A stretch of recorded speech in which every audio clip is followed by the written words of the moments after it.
దేవునికి స్తోత్రములు. మీ అందరికీ నా వందనములు. ఈరోజు దేవుని వాగ్దానము. శాశ్వతమైన ప్రేమతో నేను నిన్ను ప్రేమించుచున్నాను గనుక విడువక నీ ఎడల కృపచూపుచున్నాను.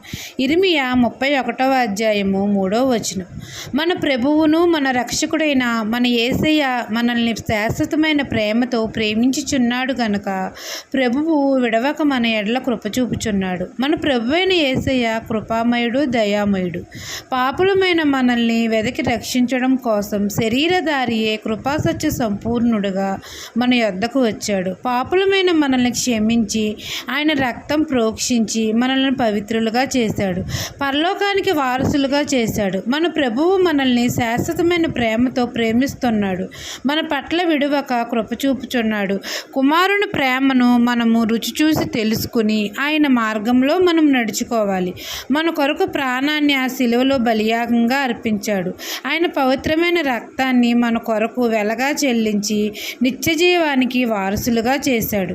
ఈ దిన వాగ్దానము నా జీవితంలో నెరవేరాలని కోరుకుంటూ దేవుని సువార్త పరిచర్యలో మీ సహోదరి. ఆమెన్.